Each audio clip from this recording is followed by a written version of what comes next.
Un grand fléau qu'il y a en Espagne, eh bien, ce sont les ocupas. Les ocupas, ce sont des squatteurs. C'est des gens qui vont s'approprier de manière illégale votre logement. Et le problème, c'est que l'Espagne est un des pays les plus tolérants envers les squatteurs.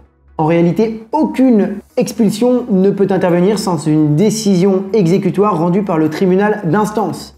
Et surtout en 2015, le code pénal a relégué l'expulsion des ocupas comme étant un délit mineur. Donc rendez-vous compte, les ocupas sont presque dans tous leurs droits en squattant des maisons ou des appartements. Il faut savoir que si vous avez un cas de squatteur chez vous et que vous souhaitez changer la serrure ou couper l'eau, ils peuvent se retourner contre vous.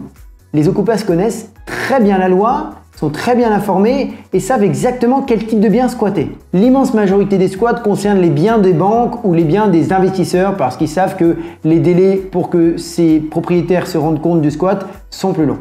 Alors la situation est un petit peu plus délicate si on ne peut pas prouver que le logement occupé illégalement est le domicile principal du propriétaire. On sort dans ce cas de la violation de domicile et on entre dans l'occupation indue de logement. Usurpación en espagnol.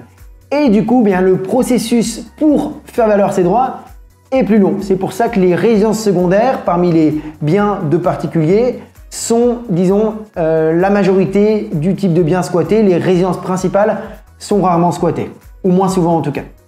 Les ocupas sont avant tout nombreux en Catalogne et à Barcelone. On en voit aussi dans le reste de l'Espagne, mais on en voit quand même beaucoup moins. Un conseil pour vous prémunir des ocupas. La première chose, c'est si vous allez acheter un bien qui est vendu par une banque. Les ocupas savent qu'au moment où le bien sera vendu, l'alarme sera désactivée et il pourrait éventuellement s'introduire dans le logement. Donc une première chose à faire, c'est d'aller vérifier le logement le jour de la vente pour vous assurer qu'il est bien libre.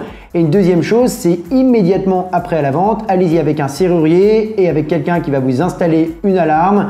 Ça vous permettra d'éviter des mauvaises surprises. Donc si vous achetez ce bien par procuration avec une personne qui signe pour vous, demandez-lui de réaliser ses actions immédiatement après la vente.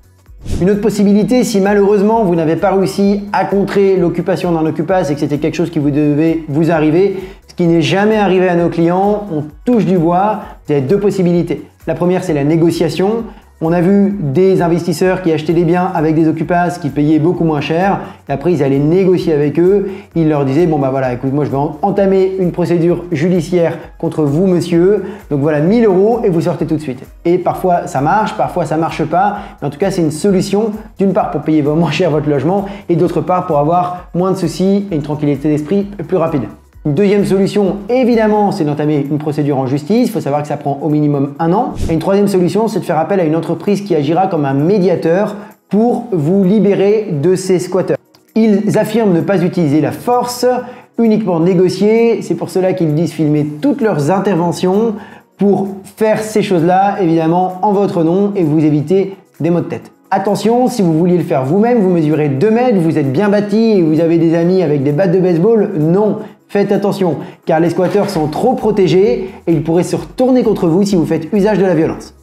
Enfin, je veux quand même vous rassurer, on n'a jamais eu de cas d'ocupas ici chez J'achète en Espagne avec les dizaines de ventes qu'on a pu réaliser. Donc soyez serein par rapport à ça, ça n'est pas non plus un fléau qui devrait vous empêcher d'acheter en Espagne. Donc restez sur vos gardes. Assurez-vous que le logement que vous projetez d'acheter est libre de tout occupant et également ceux des voisins. Ça peut arriver d'avoir des voisins un peu trop ocupas et c'est ce qui justifierait un prix plutôt intéressant pour une affaire qui en fait n'en était pas une.